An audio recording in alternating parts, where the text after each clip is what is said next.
I'll tell you this, though, Francis. When they bury me, it won't be in my backyard. And when they pay their respects, they'll have to wait in line.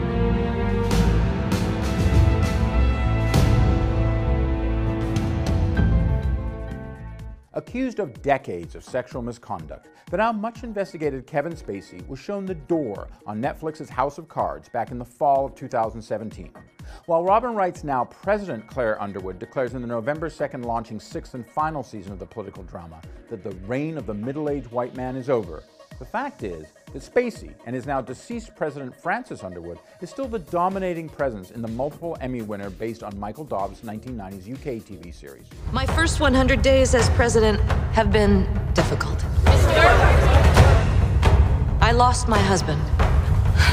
We were about to celebrate 30 years together. Your husband and I had an agreement. Francis is dead. Promises were made. Not by me. Here's the thing. Whatever Francis told you the last 5 years, don't believe a word of it. Picking up around 100 days after Wright's now widowed Claire becomes POTUS upon scandal-plagued Frank's resignation, the opener finds the first female occupant of the Oval Office deeply unpopular, trying to use Frank's death to her advantage, and frozen in years of compromise and backroom deals made by Frank, some with her knowledge and some without. Now salvaged from the near death of the revelations about Oscar winner Spacey last year, the shortened final season of the Dorn, Fincher, Roth, and Trigger Street Productions and Media Rights Capital produced series from showrunners Melissa James Gibson and Frank Polinsky is ultimately unfulfilling once you get beyond the obvious changes.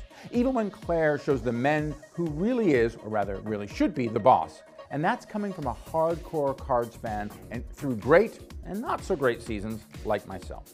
No specific spoilers of a series that turns on juggling plots and their twists, but this last season reminds me in many ways of Tom Wolfe's 1998 follow-up novel to the hugely successful Bonfire of the Vanities, A Man in Full.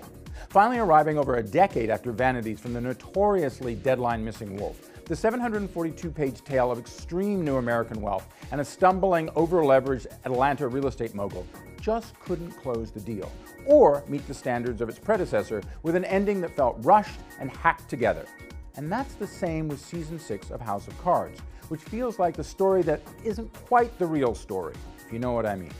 With the extremely talented Wright, regal and steely in her White House manipulations, when what should be her star turn, House of Cards bow, and 2016 election fantasy wish fulfillment of sorts, to be honest, is dimmed by scripts that hobble her, especially with the sudden addition of Diane Lane and Greg Kinnear as sibling billionaire string pullers who seem to have much more power than all of Washington, D.C. put together and actually throw the backstory of the entire series askew. I'm not going to be told what to do anymore, Doug. Not by you or any man, ever again.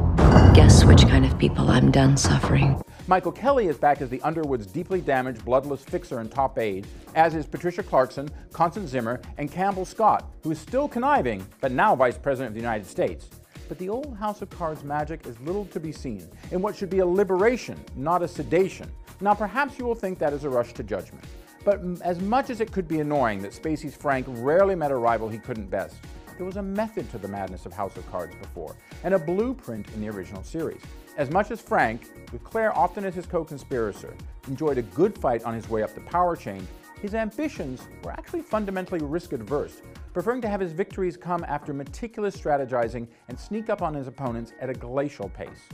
Now on its own creatively, the sixth and final season of House of Cards lacks that stealth, and feels like it's more like it's putting pedal to the metal purely to get to the end of the road.